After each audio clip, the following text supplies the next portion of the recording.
नमस्कार दोस्तों, स्वागत है आपका हमारे YouTube channel Surabhi study IQ पर। दोस्तों, आज हम बात करने वाले हैं करंट अफेयर्स 2 अगस्त 2022 के बारे में। ठीक है, तो हम देखेंगे इस लेक्चर के माध्यम से जो भी करंट अफेयर्स इस पीडीएफ में दे रखे हैं उनका विस्तार से हम पोस्टमार्टम करने वाले हैं। ठीक है, पोस्टमार्टम विच मीन जो भी उस क्वेश्चन के बारे में डिटेल्स है हम उन सबको कवर करेंगे। ठीक है, आगे बढ़ने से पहले आपको एक चीज़ कहना चाहूँगा, अगर आप हमारे चैनल सुरभि स्टडी आईक्यू पर नए हैं तो प्लीज़ चैनल को सब्सक्राइब जरूर कर लीजिए ताकि आपको न्यूली अपडेट प्राप्त हो सके। ठीक है, तो बढ़ते हैं आज के पहले क्वेश्चन की तरफ। देखिए, IIBX के बारे में निम्नलिखित में से कौन सा कथन सही है। देखिए, इसके ऑप्शन हम देख लेते हैं। ऑप्शंस दे रखे हैं। इसका मतलब इंडिया इंटरनेशनल बुलियन एक्सचेंज है, यह भारत का तीसरा बुलियन एक्सचेंज है, यह सोने और चांदी को भौतिक रूप से स्टोर करने के लिए बुनियादी ढांचा है। उसके बाद नेक्स्ट ऑप्शन यहां पर दे रखा है, देखिए, अंतर्राष्ट्रीय वित्तीय सेवा प्राधिकरण इसका प्रशासन करेगा। तो समझिए, देखिए, सबसे पहले बात कर लेते हैं IIBX के बारे में। देखिए, IIBX तो बेसिकली इसका मतलब क्या होता है, इंडिया इंटरनेशनल बुलियन एक्सचेंज। ठीक है, अब समझते हैं कि ये इंटरनेशनल जो इंडिया इंटरनेशनल बुलियन एक्सचेंज जो है आखिर उसका काम क्या है। देखिए, इसका मेन मोटिव क्या है, जो इंटरनेशनल जैसे जोरी है मान लीजिए, वो क्या करते हैं, जैसे गोल्ड और उसके बाद और सिल्वर, ये दोनों मेटल इस प्रकार की है कि इनका इंपोर्ट या एक्सपोर्ट जो भी है या ट्रेडर्स को ये एक ऐसा मार्ग प्रदान करता है या ऐसा एक मार्केट प्रदान करता है जिससे ट्रेडर्स को एक लाइबिलिटी प्राप्त हो जाती है। ठीक है, और जो ट्रेडर्स है, जो जोरी है, वो क्या करते हैं, अंतर्राष्ट्रीय स्तर पर व्यापार आसानी से कर पाते हैं। तो पहला मोटिव क्या हो गया, जो जोहरी है उनको अंतर्राष्ट्रीय स्तर पर व्यापार के लिए आमंत्रित करता है। ठीक है, और ये भारत के कौन से नंबर का बुलियन एक्सचेंज है, तो भारत का पहले नंबर का बुलियन एक्सचेंज है, यानी इंडियाज फर्स्ट बुलियन एक्सचेंज। ठीक है, बात करते हैं इसके प्रशासन की, यानी इसका एडीएम जो है किसके पास है, वो है IFS और CA। अब देखेंगे IFS CA बेसिकली होता क्या है। देखिए, इसका मतलब क्या होता है, international financial service centre authority, यानी कि अंतर्राष्ट्रीय वित्त सेवा केंद्र प्राधिकरण। ओके, अब बात करते हैं IFSCA के स्टेब्लिशमेंट की। तो इसका स्टेब्लिशमेंट कब हुआ था, यह हुआ था अप्रैल 2020 के अंदर। ठीक है, एक्ट कौन सा था, एक्ट था IFSC 2019, यानी 2019 का वित्तीय सेवा प्राधिकरण जो अधिनियम था उसके तहत इसकी स्थापना हुई थी। ठीक है, आगे बढ़ते हैं। क्या दे रखा, currently there is only one IFSC being developed in India, gift city in Gandhinagar Gujarat, यानी कि वर्तमान में केवल एक IFSC सेंटर जो कहां पर है, गिफ्ट सिटी अभी वर्तमान में जो बन रही है कहां पर, गुजरात के अंदर, गांधीनगर के अंदर। ठीक है, देखिए, before the IFSCA was established the financial services and institutions were regulated by the domestic financial regulators such as SEBI, RBI और IRDAI। देखिए, IFSCA की स्थापना से पूर्व क्या होता था, जो भी अपने घरेलू सर्विसेज संस्थाएं कौन सी थी, एक तो सेबी, RBI और IRDAI, ये क्या करती थी, जो भी वित्तीय संस्थाएं थी उनका रेगुलेशन किनके द्वारा किया जाता था, सेबी, RBI और IRDAI के द्वारा। ठीक है, अब देखते हैं IFSCA का जो हेडक्वार्टर कहां पर है, वो है गुजरात के गांधीनगर के अंदर, और इसके अध्यक्ष वर्तमान में कौन है, वो है इंजेती श्रीनिवास। ठीक है, तो आपको सारी चीजें याद रखनी है। हेडक्वार्टर कहां पर है, गुजरात के गांधीनगर में, इसके अध्यक्ष कौन है वर्तमान में, इंजेती श्रीनिवास। ठीक है, श्रीनिवास जो भी है। उसके बाद क्या करता है, IFSCA की स्थापना से पूर्व क्या होता था, जो भी अपनी वित्तीय संस्थाएं थी उनका रेगुलेशन किसके द्वारा किया जाता था, सेबी, RBI और IRDAI के द्वारा। ठीक है, तो ये भी आपको याद रखना है। तो वापस अपने क्वेश्चन पर आते हैं। इसका मतलब इंडिया इंटरनेशनल बुलियन एक्सचेंज है, तो राइट आंसर है। ठीक है, उसके बाद ये भारत का तीसरा बुलियन एक्सचेंज है, नहीं, भारत का कौन सा, ये पहला। ठीक है, यह सोने और चांदी को भौतिक रूप से स्टोर करने के लिए बुनियादी ढांचा है, मैंने आपको बताया था, ये भी राइट आंसर है। ठीक है, बढ़ते हैं अगले ऑप्शन की तरफ। देखिए, अंतर्राष्ट्रीय वित्तीय सेवा केंद्र प्राधिकरण इसका प्रशासन करेगा, ये भी मैंने आपको बताया था, IFSCA इसका मैनेजमेंट करेगा। ठीक है, इसका एडमिनिस्ट्रेशन किसके द्वारा किया जाएगा, IFSCA के द्वारा। ठीक है, बढ़ते हैं अगले क्वेश्चन की तरफ। हाल ही में समाचारों में अटलांटिफिकेशन के बारे में सही कथनों का चयन कीजिए। देखिए, एक बार इसको वाइप आउट कर लेता हूं।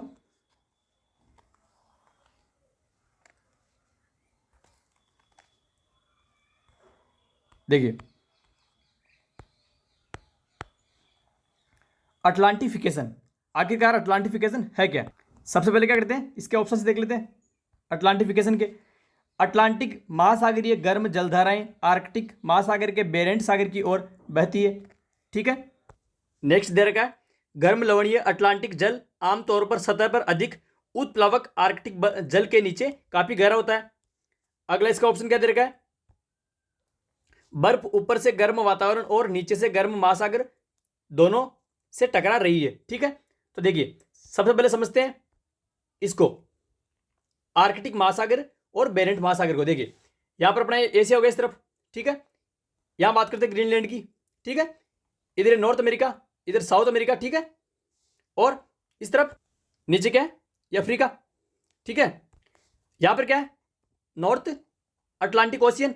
ठीक है, और यहां पर क्या है, साउथ अटलांटिक ओशियन।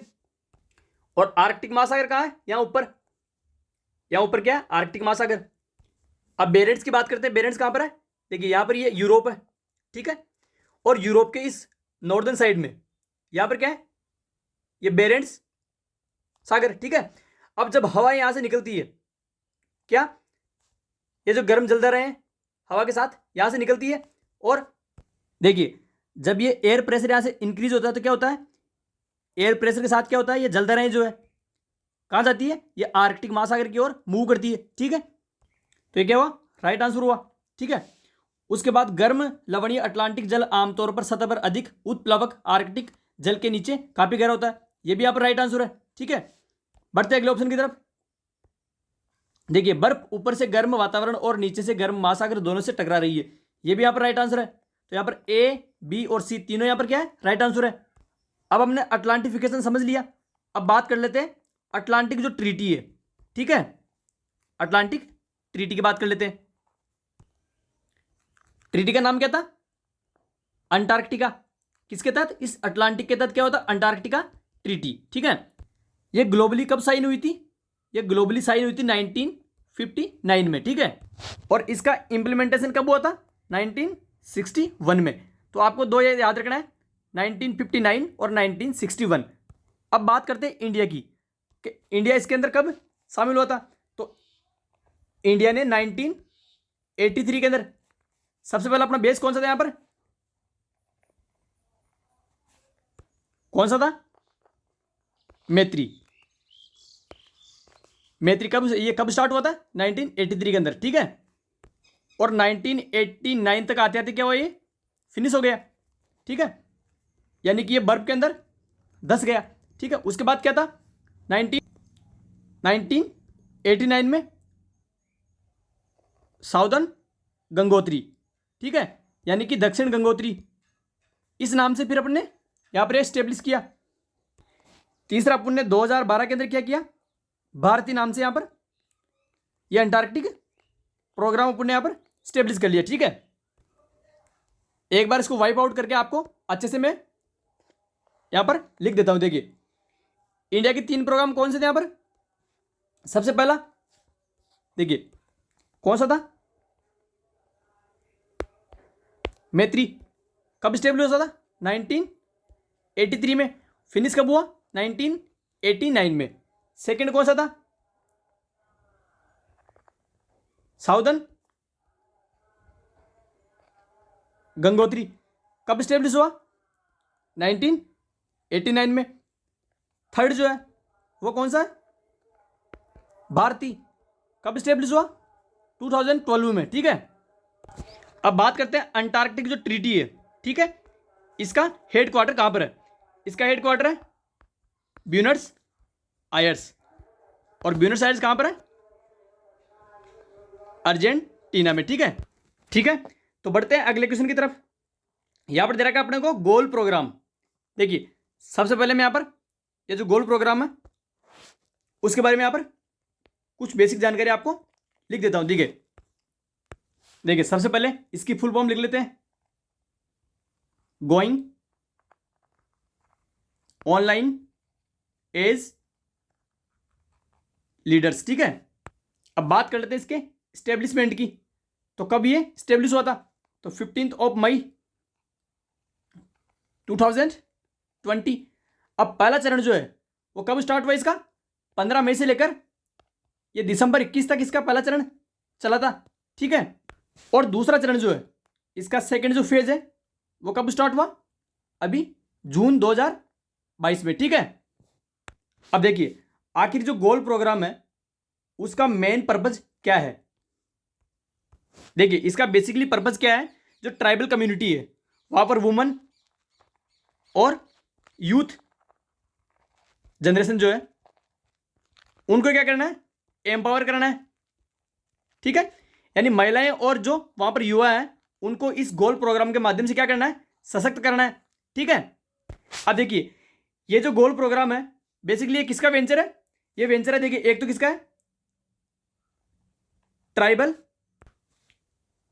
मिनिस्ट्री और अपने जो फेसबुक है, फेसबुक का मेटा प्रोग्राम आपको पता होगा। फेसबुक के मेटा और ये ट्राइबल जो मिनिस्ट्री है इन दोनों का ये क्या है? जॉइंट वेंचर है। हालांकि इसका जो वित्त पोषण है यानी इसका जो प्रॉपर्ली वित्त कौन कर रहा है, वित्त पोषण कौन कर रहा है इसका? ये मेटा कर रहा है। ठीक है, याद रखना आपको गोइंग ऑनलाइन प्रोग्राम जो है किस किस का है? मेटा और अपने ट्राइबल मिनिस्ट्री का। ठीक है, इसका वित्त पोषण कौन कर रहा है? मेटा कर रहा है। इसका पहला चरण कब स्टार्ट हुआ था? 15 मई 2020। ठीक है, उसके बाद कब तक चला था ये? दिसंबर 21 तक। उसके बाद नेक्स्ट कब हुआ ये? जून 2022 के अंदर। ठीक है, तो अब देख लेते हैं यहां पर ऑप्शंस।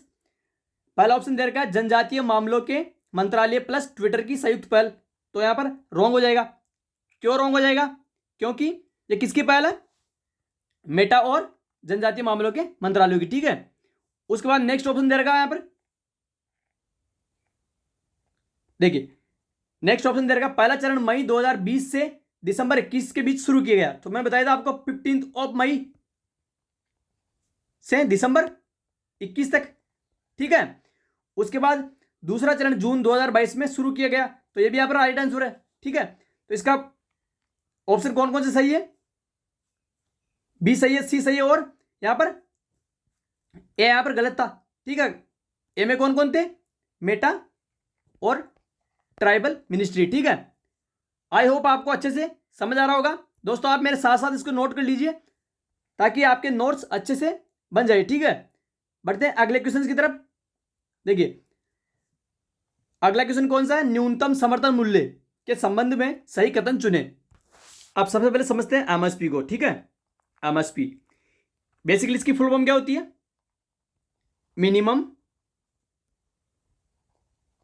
सपोर्ट प्राइस, यानी कि न्यूनतम समर्थन मूल्य।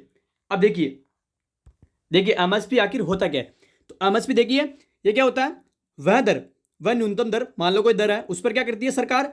किसानों की जो फसल है उसको किसी निश्चित दर पर खरीद फरोख्त जो करती है उसको क्या बोलते हैं? एमएसपी। यानी कि मान लीजिए आपकी फसल, कोई फसल बो दी आपने और उसका बाजार मूल्य क्या है? 4000 और सरकार ने आपको पहले से इसका मेजरमेंट कर रखा है एमएसपी के द्वारा 4200 रुपये जो भी है। तो मार्केट प्राइस यहां पर क्या हो जाएगी? कोलैप्स कर जाएगी और सरकार क्या करेगी? इस पर ही आपको आपकी फसल खरीदेगी। ठीक है, 4200 रुपये प्रति क्विंटल। ठीक है, अब कुछ चीजें जो हम समझते हैं एमएसपी के बारे में। आखिर एमएसपी किन किन फसलों पर लागू होती है और कितनी फसलों पर लागू होती है? टोटल क्रॉप कितनी देर की इसके अंदर? 23। देखिए अब ये 23 जो क्रॉप है वो किस किस प्रकार से डिवाइडेड है? देखिए पहली 7 जो फसलें हैं वो कौन सी है? अनाज की। उसके बाद 7 फसलें किसकी है? तिलहन की। उसके बाद 5 फसलें किसकी है? दालें जो अपने हैं। उसके बाद 4 फसलें कौन सी है? ये है अपने व्यावसायिक फसलें या कमर्शियल क्रॉप। कौन सी है? Commercial crop. ठीक है, बाकी फसलें आपको अंडरस्टूड है, मैं आपको यहाँ पर कमर्शियल जो क्रॉप है वो आपको बता देता हूँ कौन कौन सी है। यहाँ पर खोपरा, गन्ना और कच्चा जूट, और नेक्स्ट है कपास। ठीक है, खोपरा, गन्ना, कच्चा जूट और कपास। ठीक है, तो देखिए इसके ऑप्शंस देख लेते हैं। कृषि लागत और मूल्य आयोग ने 23 फसलों के लिए एमएसपी की सिफारिश की।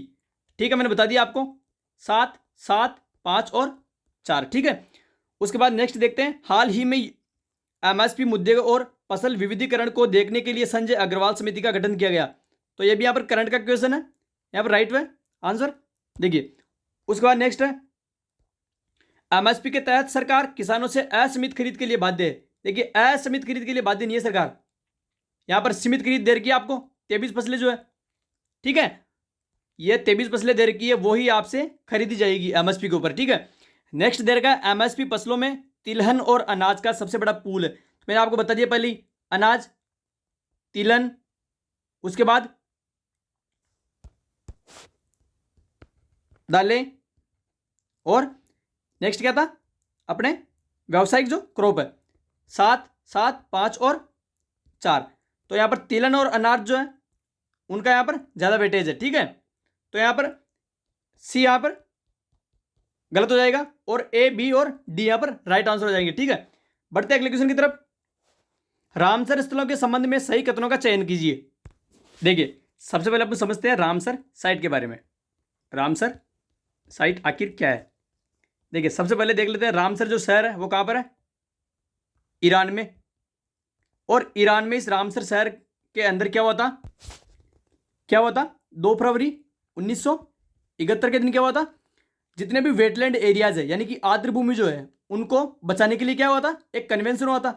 ठीक है, अब ये रामसर साइट जो है, रामसर कन्वेंशन है, उसका मोटिव क्या था, जितने भी वेटलैंड जो है उनको अंतर्राष्ट्रीय स्तर पर उनको क्या करना, उनका सतत विकास करना और उनको प्रोटेक्शन प्रोवाइड कराना। ठीक है, और भारत इसमें कब शामिल हुआ था, 2 फरवरी 1972 को। ठीक है, एक साल बाद में। ठीक है, अब देखिए वर्तमान में भारत में कितने रामसर साइट है, भारत में रामसर साइट वर्तमान में है, पहले कितने थे 49, और वर्तमान में अभी किसको 5 को शामिल किया गया, तो कितने हो गए 54। अब देखिए 5 कौन कौन से हैं, पहला तमिलनाडु में है, दूसरा कौन सा है मिजोरम, और तीसरा कौन सा है अब एमपी।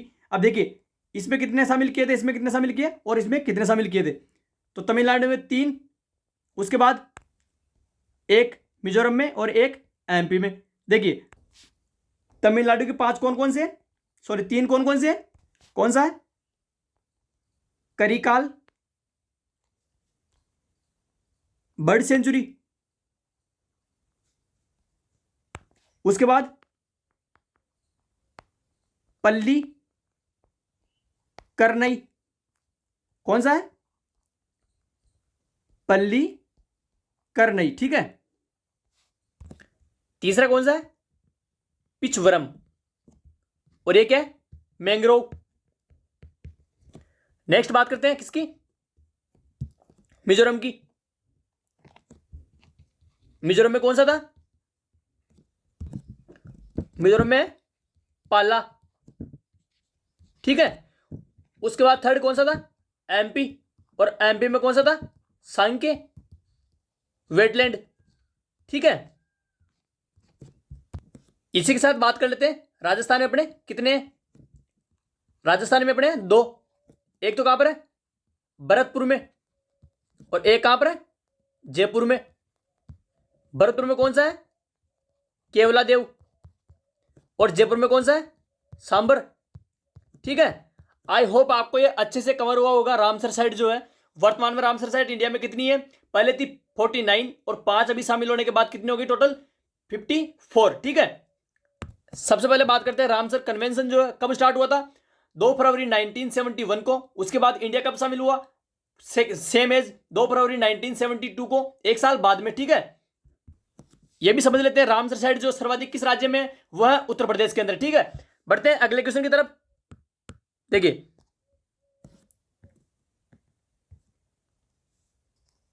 उससे पहले इसको अपन इसके ऑप्शन जो है वो देख लेते हैं। पहला ऑप्शन क्या देगा, भारत में कुल 53 रामसर स्थल है, जो कि यहाँ पर गलत है। कितने हैं? 54 है।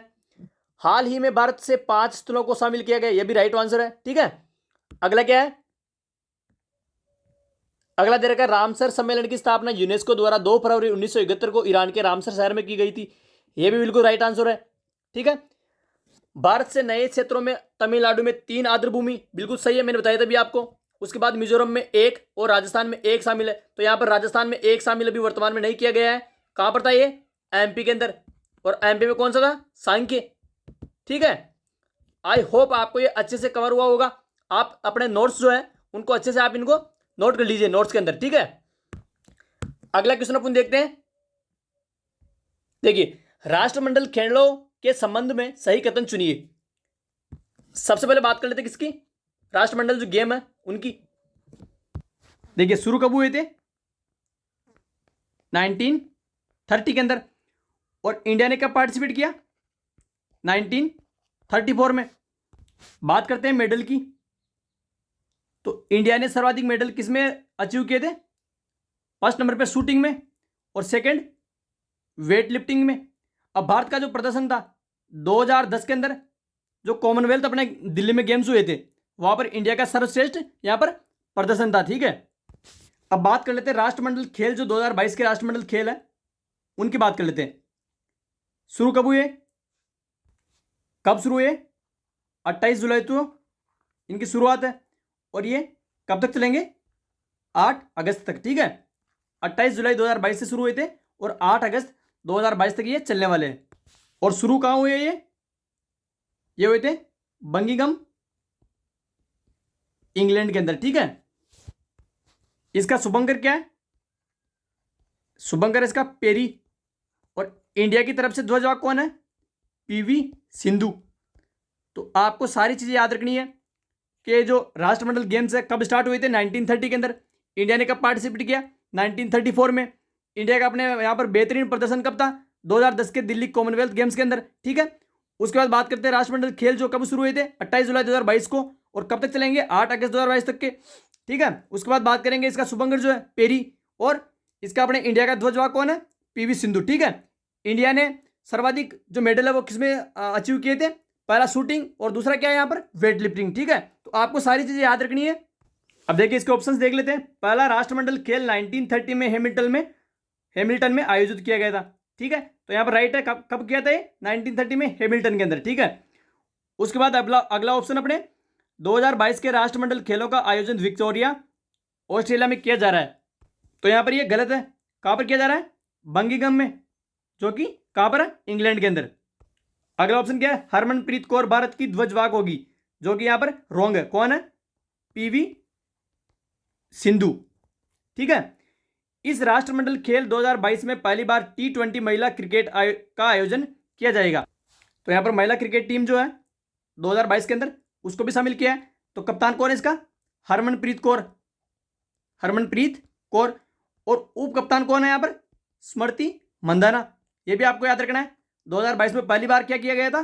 T20 जो महिला क्रिकेट का आयोजन है वो यहां पर किया गया है। कप्तान कौन थे? हरमनप्रीत कौर थी यहां पर कप्तान, और उप कप्तान कौन है? स्मृति मंदाना। तो दोस्तों आज के लिए बस इतना ही, मिलते हैं अगले टॉपिक पर जो कि बेहतरीन होने वाला है। आशा करता हूं आपको हमारा ये लेक्चर पसंद आया होगा। प्लीज़ इस लेक्चर को अपने साथियों के साथ शेयर जरूर कीजिए, ताकि मोटिवेशन मिलता रहे, और आपके इसी मोटिवेशन से मैं कुछ बेटर कर पाऊंगा। आई होप आप समझ रहे होंगे। जानता हूं अभी बहुत सारी कमियां हैं, उनको सुधारना है। तो चलिए आज के लिए इतना ही, तब तक के लिए धन्यवाद।